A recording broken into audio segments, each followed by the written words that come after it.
What's going on, guys? Welcome back to the channel. Now in today's video I'm going to be going over the realm of shadow work, the key to shifting to your ideal self. Now when we're talking about shadow work, what is shadow work exactly, and what is the meaning or the purpose behind shadow work? So shadow work is basically the practice or the implementation of getting to know thyself, getting to know our dark side, getting to know our shadow self. See, we live in the realm of polarity, the realm of opposites, light, dark, hot, cold, masculine, feminine, man, woman, etc., etc. Once we're able to integrate our shadow and to harness our shadow and have a relationship with ourselves on an internal level, going to the deep root of ourselves and extracting ourselves from the inside out, then we're able to transcend the realm of polarity and transcend our light and our dark side and become whole, authentic beings. So we tend to believe that we shouldn't have a dark side, or we shouldn't showcase our dark side or have a relationship with our dark side in general. But this is quite the contrary.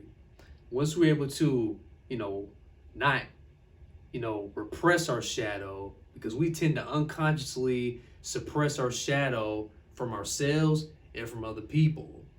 And this causes many behavioral issues, many issues with ourselves, issues with other people, whether it be in relationships with our spouse, family members, friends, periods of having anxiety and stress and turmoil. These things tend to come up into our lives because we're not having a relationship with our dark side. We're unconsciously suppressing our dark side or our shadow side in our everyday life. But once we're able to confront our shadow, putting in the work, putting in necessary work to do the shadow work, to help ourselves and to understand ourselves on a multidimensional level, then we're able to harness the ability for us to transcend and to develop ourselves mentally, physically, spiritually, and emotionally. So, the motivation or the source behind this video comes from the book, The Shadow Work Journal, a guide to integrate and transcend your shadows by Kayla Shaheen. So most of the information is coming from this book right here. So let's go ahead and get this video started. This is how to integrate your shadow so you can become the best version of yourself, so you can attain your goals, dreams, desires, and manifest your desired reality. So let's not waste any time. Let's go ahead and get started. So let's go over what shadow work is. Shadow work is the process/practice of unveiling your innermost thoughts, feelings, emotions, desires, etc. that you have unconsciously suppressed throughout your life. Now this is considered your dark side. Okay? You experience your shadow being manifested in social situations, relationships, and periods of anxiety and stress. Now we may experience certain, things that may arise in our lives, many different types of problems, whether it be in our relationships with our husband or our wife or our spouse, with our coworkers, with our friends, business partners, children, all these different things, different during periods of, anxiety and stress and things of this nature. We have to understand that as within, so without.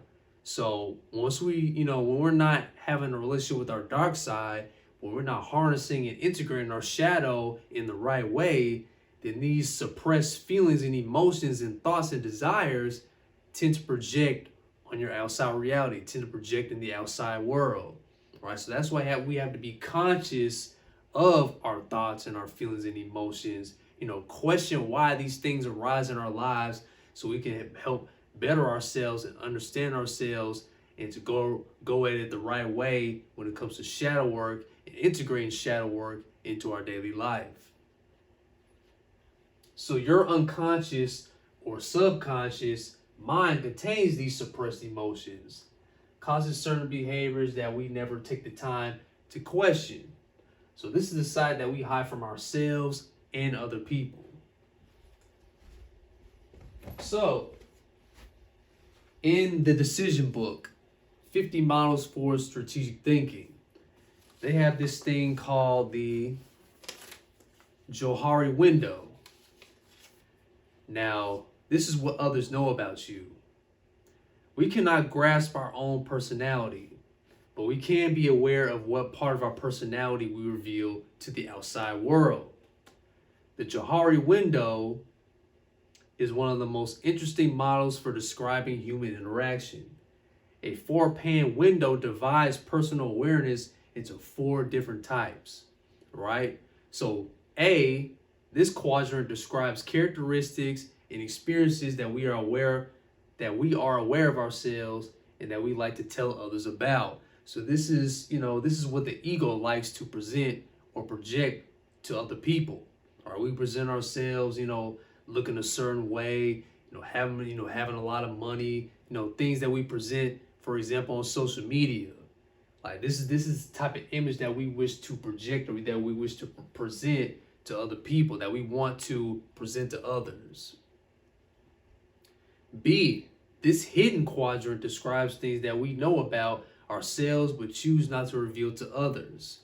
It decreases in size the more we build up a trusting relationship with others, right? So these are the repressed or the suppressed emotions, feelings, desires that we consciously suppress, that we consciously hide from other people. Okay. C, these are things that we do not know about ourselves, but that others can see clearly. Right? These are the things that we are not aware of, but other people that, get to know us, on a personal level, they see things in us that we don't see in ourselves. Like for example, we may have a hidden talent that we don't know about, or that we never take the time to know, or that we get to know, but other people see that talent in you. That person sees that potential in you. That person sees that positive light about you. That person sees the things that you need to work on that you are not aware of consciously. D, there are aspects of ourselves that are hidden from ourselves as well as others. Our shadow side. We are more complex and multifaceted than we think. From time to time, something unknown rises to the surface from our unconscious. For example, in a dream. Okay? So we are multifaceted. We are multidimensional people. We have multiple, quote unquote, personalities. We have multiple different types of energies and layers and bodies that make up a whole entire being. Okay, so your unconscious or subconscious mind contains these suppressed emotions, causes certain behaviors and things of this nature. So our shadow self is a part of us that we have neglected and abandoned in order to fit in with the constructs of society. So there may be, a time where you may dress a certain way. You may dress different from other people. Or you might, think on a multidimensional level. You might think, differently from other people. You might, have a certain way about you that's different from other people. But we tend to suppress this. We tend to suppress our creative ideas. We tend to suppress our creativity. We tend to suppress our insecurities. We may tend to suppress, all these different things that we try to hide within our subconscious, within our unconscious, because of what somebody might say, or people judging you, or people, making fun of you, or describing you a certain way. So we tend to, suppress these feelings, suppress these emotions, to suppress ourselves, our ideal selves, in order for us to fit in with the constructs of society, to fit in with the matrix. But it's important for us to, harness ourselves and to love ourselves and have the ability to integrate our dark side, integrate our shadow side, in order for us to become whole beings. Because I know you don't want to be like everybody else. You don't want to be like everybody within society, right? Just like in the Bible it says, be not conformed to the pattern of this world, but be transformed by the renewing of your mind. There's truth to that scripture. There's truth to that saying. right? So we need to start learning more about ourselves and not so much try to fit in with the constructs of society, not try to fit in within a certain mold, within a certain frame, within a certain diaphragm. So in order to become successful in shadow work, we have to make the unconscious conscious, becoming fully aware of our shadow self and accepting ourselves wholeheartedly. So the shadow is basically when you are unconsciously suppressing your ideal self, your true self. So once we make the unconscious conscious, we become fully aware of who we are and we're able to transcend ourselves on another level. So just like with an orphan, right, kid in the orphanage, when they meet their biological mother or their father for the first time, right, they're gonna feel like they've been neglected, they've been abandoned. But once they start developing a relationship with their mother or father for the first time, and gaining that trust from them, and start being with each other on a consistent basis, then they start developing a wholehearted relationship with each other. So this is just like your shadow side or your dark side. Think of your shadow side or your dark side as a separate entity, right? It's going to feel neglected. It's going to feel abandoned. But once we start integrating and transcending our shadow and having a relationship with our shadow, then our shadow will not work against us and it will start working for us. And we start developing a wholehearted relationship with our shadow self, which in its essence, we are establishing a healthy, harmonious relationship with ourselves. So let's go over who the father of shadow work is. Who coined the term shadow work? So the concept of shadow work was first developed by Swiss psychiatrist Carl Jung.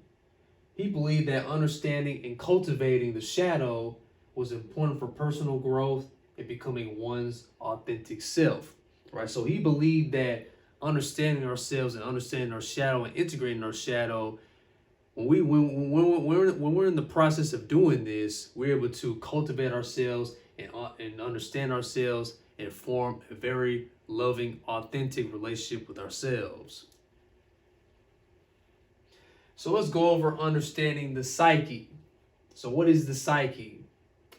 The psyche is used to describe the inner world of our thoughts, feelings, and emotions. It's the source of our experiences, motivations, and behaviors. Understanding the psyche is vital to understanding ourselves and the world around us. So when we're able to understand the psyche as a whole, when we're able to, dissect our minds and dissect the psyche of our own minds, then we're able to, make better decisions within our lives. We're able to understand our innermost thoughts, feelings, behaviors, and desires, right? Sometimes when we make certain observations or making certain decisions, we may tend to reject information, new information that's, that could potentially help us in the long run. We might judge a certain person just based off of word of mouth, or another person might talk about this other person. We may believe that. We start to believe in these things that other people say. Autobiographical information just from one book. These sorts of things. This is what's considered or coined cognitive bias. All right. So,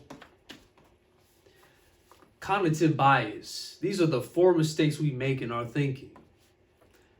So, one is considered the anchor effect. So the assumption, we considered all factors before making a decision. But in reality, we most strongly trust the very first information we are given. The first thing we hear about someone influences our judgment of the person. The first price we are quoted forms the basis for the negotiation. Thus, the expression, "you only get one chance for a first impression." It takes a huge amount of persuasive power to hoist the anchor once it has been lowered. So, human nature, we tend to, based our, assumptions or our beliefs about a person based on a person's appearance or how they talk or how they behave and things of this nature. So the second is the confirmation error. So the assumption, we objectively assess the situation before making a decision. In reality, we interpret information in such a way that it affirms our existing assumption or conviction, or vice versa. We block out information that contradicts our opinions. Nobody Googles counter arguments. So, when we receive new information or we receive, things that go against our beliefs or our indoctrinated beliefs, we tend to reject this information. Third is the availability error. We have good arguments for making a particular decision. In reality, we base our arguments on simple, available, and above all, autobiographical information. You had a car accident with a Golf. VW makes awful cars. You once had a pretty girlfriend from Poland. All Polish people are good looking, right? So we based off, we may tend to think that, like, when we drive a Tesla, right, we have a bad experience with a Tesla car, and we just assume that all Tesla cars are bad. Or we go to this certain restaurant, and we had a bad experience with customer service or with the food. Now we tend to think that all the same restaurant is bad in all areas, right? So the last one, the fast/slow error. Assumption, we believe we have intuitively made the right decision. When in reality, although impulsive decisions can be good, they aren't always. Daniel Kahneman identified 2 styles of thinking. System 1, quick and intuitive, and System 2, slow and careful.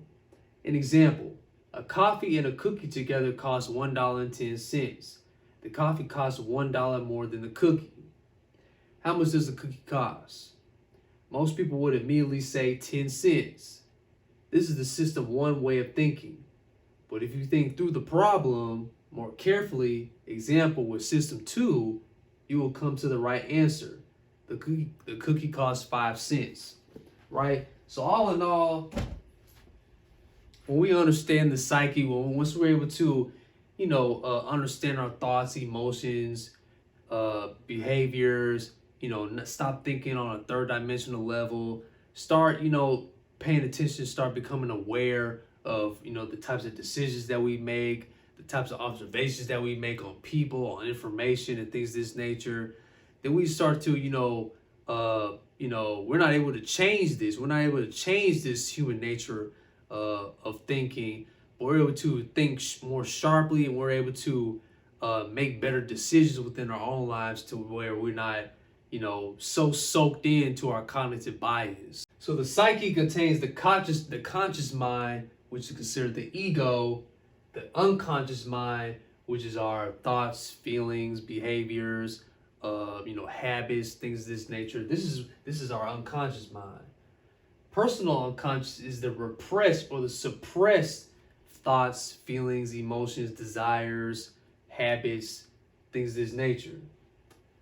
And the collective unconscious, which is, the universal archetypes, universal symbols that we share on a collective level, right? We are the one body of Christ. We are all one. We are all God experiencing itself. We are all manifestations of God experiencing itself, right? This is considered the law of one. We are the law of one, right? The Christ consciousness. We are all a part of the body of Christ. So by exploring and understanding the psyche, we can make more conscious choices, improve our relationships with others, and gain a better understanding of our motivations, reactions, and behaviors, right?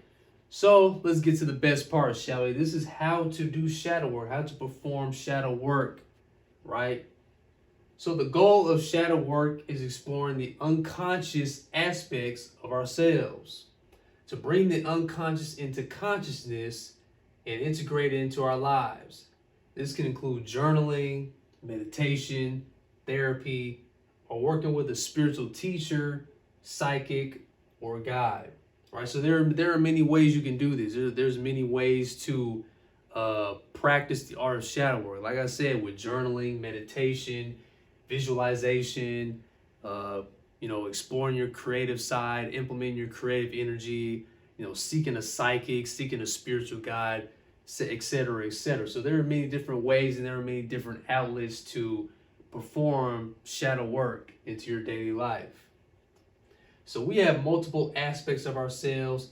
If we don't embrace the entirety of our being, we won't be able to live a whole and authentic life, right? So we are multifaceted people. That's how unique we are, right? We are not just this physical body. We are more than that, and then some. We have, we are so very complex.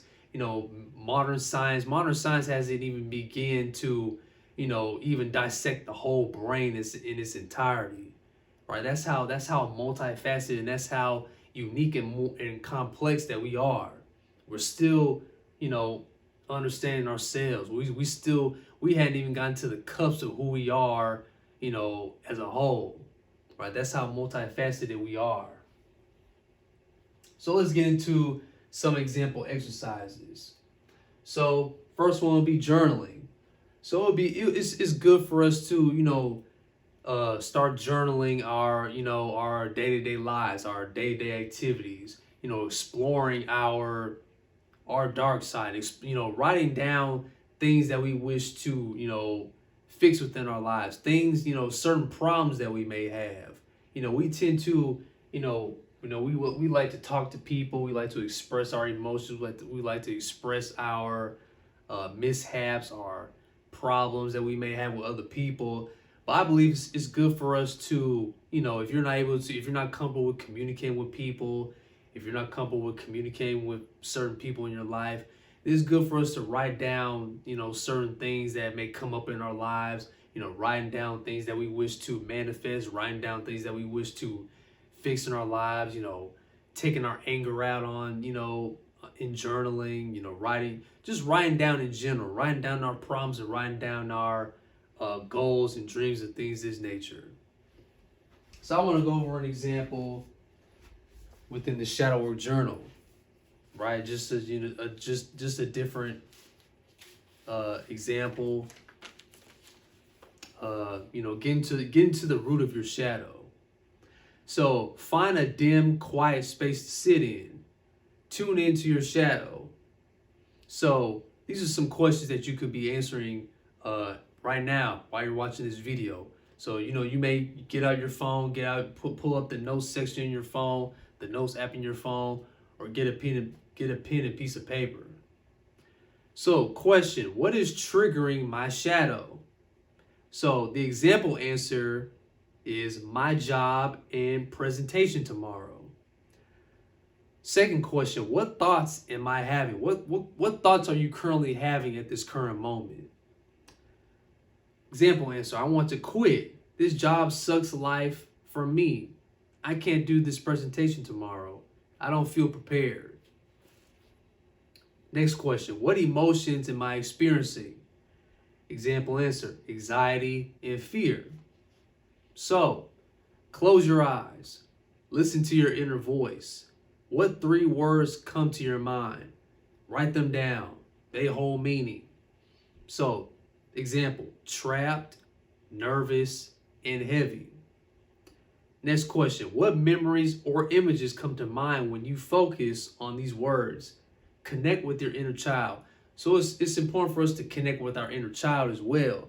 So some of these things that may arise in our lives, periods of stress, anxiety, different problems in our lives, they could stem from childhood trauma, certain things that we experience within our childhood, certain things that we experience, growing up in adolescence. So it's important for us to get to know our inner child and to express ourselves in a childlike way, not in a conscious sense, but in an intuitive, spiritual way. So, different, kids are very, very impressionable. They like to, they like to learn. They like to, question things. They like to do certain things. They like to question everything. They like to do new things. But we as adults, we get past this point. We get to this point where we don't, we're just in our mundane lives, going to our jobs, going to work, not questioning ourselves, not, integrating certain activities and practices to, make us feel better in a certain way. We're not as open and we're not as, happy and fulfilled as we were when we were kids. We get to this point where, we become adults. We don't express our creativity. We don't express our childlike behavior, our childlike selves. But it's important for us to integrate our inner child and to express ourselves in an open way. So, example answer. I think of a bird in a cage looking out from the inside. I know that freedom exists on the other side, but I'm nervous to fly. I'm nervous and anxious about my capabilities. What if I can't go far if I leave? I feel heavy and like something is weighing me down. I feel like this is a child in school, always looking outside the window and struggling to understand the material in class. So if we're trying to, accomplish something, achieve something, or to experience something, we may be hesitant to go outside our comfort zone. We may be hesitant to talk to that certain person. We may be hesitant to accept that business offer, to move to another state. We become so hesitant because we always thinking about the consequences, and we don't focus on the ends. We focus on we focus on the means, but we don't focus on the ends. We don't just take that leap of faith. We don't have faith in ourselves. We don't have faith in the unseen, and we don't believe in ourselves. But it's important for us to, understand that we have the capability to do these certain things. We have the capability to, to achieve something, because we come from, a multifaceted dimension. We come from a multifaceted way of life. So we live in this world where, we don't believe in the unknown. We don't believe in the extraordinaire, because society and the world tends to program us with these things and with these mindsets to where we can't accomplish certain things because that's unrealistic, or that's, not possible, and things of this nature. But once we delve into our childlike self, we start to take on the consciousness and the mindset that anything is possible. Okay? Set the intention to energetically accept and love your inner child and let go. It's all about letting go at the end of the day. It's all about letting go of fear, letting go of distress, letting go of anxiety, and just go for it. So we tend to believe that we need to be prepared. We need to prepare ourselves, but we can never fully prepare ourselves. We just have to let go and let God. Let go and let God, and go through the process, just be in the state of being in the flow, and let the unseen and let God take care of the rest. So the next one is affirmations or inner child affirmations. So I believe it's important for us to have, certain affirmations that we wish to repeat out loud. Your words cast spells. That's why it's called spelling. Okay? So, I'll leave some examples of my affirmations on the screen right here. You can repeat some of these affirmations I have listed. It's important for us to energetically use our words to manifest certain desires, manifest certain manifestations within our lives, and just, say things that have an energetic signature on us, that have a positive energetic signature on our lives. That's the purpose of manifestations. Third will be breath work. Now, when we develop some type of breath work, when we're meditating, whether it be, sitting in a lotus position or just meditating outside, it's important for us to pay attention to our breath. When we're breathing a certain way, when we're, practicing the art of breath work, it helps calm the mind, right? It helps us to achieve that theta brainwave state, right? It develops the kundalini. It develops the kundalini energy. When we breathe a certain way, we're doing deep breathing, it increases the kundalini energy within us. It rises up the spine, it hits our brain, it hits the melanin within our brain, right? So it's important for us to do some type of breath work to harness the ability to integrate our shadow and to have a healthy relationship with our shadow. So visualization meditations. When we're visualizing, in meditation, when we're visualizing ourselves, becoming successful, doing certain things, looking a certain way, we're able to harness that energy within visualization. We're able to project that into our outside reality, right? Everything is conscious and everything is mental. This is the law of mentalism, or the principle of mentalism. All is mind and the universe is mental. So when we use that, when we internalize that energy, that mental energy, utilizing visualization meditations, when we transcend our chakras, right, from the root chakra to the crown chakra, and visualizing ourselves doing certain things, looking a certain way, things of this nature, we're able to integrate and to harness our shadow in a positive light, right? So for me, I'm a basketball lover. I love basketball. I always, visualize myself, performing certain moves on the basketball court, dunking, doing layups, crossing people, because it's within my subconscious, because I love basketball since I was a child, and I utilize this visualization of me, performing certain moves on the court, which transcends into me performing to my best in everyday life. I equate myself playing basketball, doing certain moves, scoring points, getting my teammates involved as a way of me performing to my best in the real world, in the actual world. So you may have, certain things that you enjoy. You may enjoy cooking. You may enjoy doing a certain type of sport, or you may enjoy, learning, reading, whatever it is. Visualize yourself performing at your best at whatever you do and whatever you enjoy doing on a day-to-day basis. Next one, releasing stagnant energy. So when we're not utilizing our potential, we're not utilizing our sexual energy, we're not utilizing our creative energy, it starts to become stagnant. But once we're able to do something creative, do something productive, doing something that we love to do, releasing our inner child, we're able to, utilize this stagnant energy, and we're able to utilize this stagnant energy in a positive way. So come up with some things that you enjoy doing. It can be something creative, it can be something like extracurricular activities, hanging out with family and friends and loved ones, just finding ways to, release your potential, release that potential and that creative and that sexual energy that you have within your life.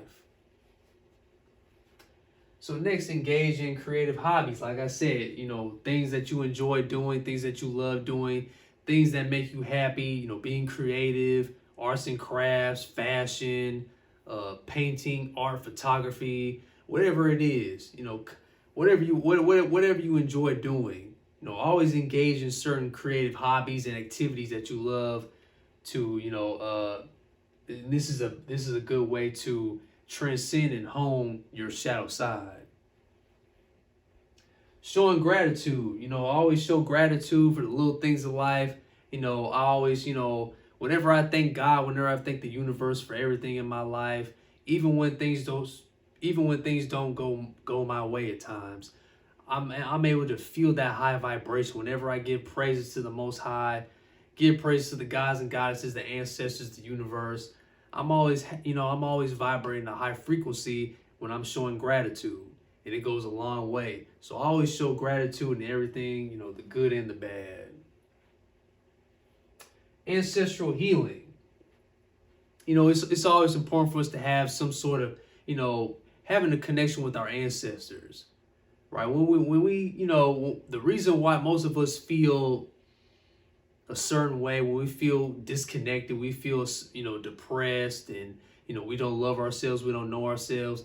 9 times out of 10, we don't have a connection with our ancestors. We don't have a connection with our ancestral history, especially melanated people or quote unquote black people.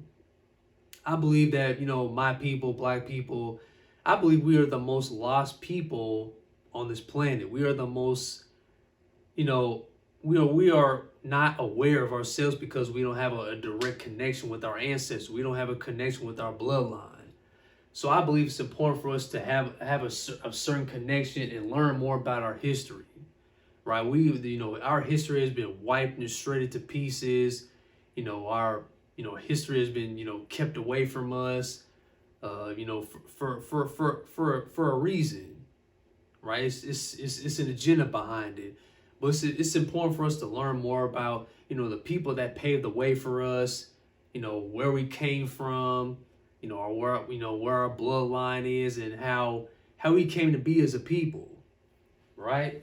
So, Mansa Musa, the Empire of Mali, the voice of the ancestors, textures, the history and art of black hair.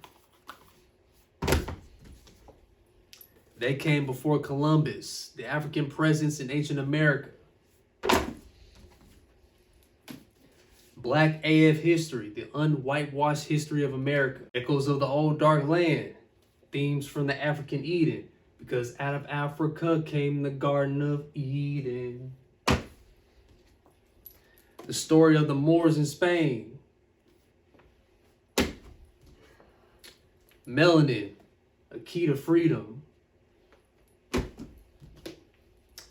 The Book of God, an encyclopedia of proof that the black man is God. Black God, an introduction to the world's religions and their black gods. When the world was black, prehistoric cultures and ancient civilizations. Message to the black man in America. The Africans who wrote the Bible. From niggas to gods, escaping negativity and becoming God.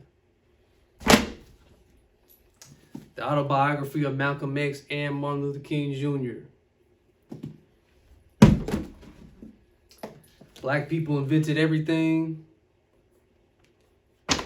Hebrews to Negroes, wake up Black America.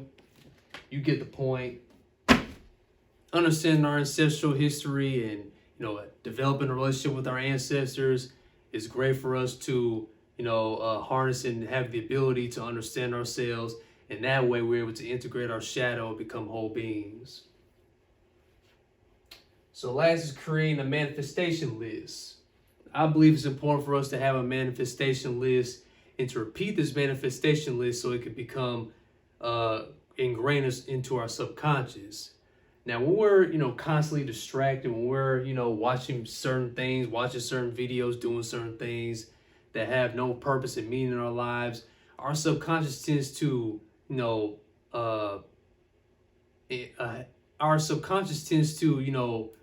be preoccupied with these things.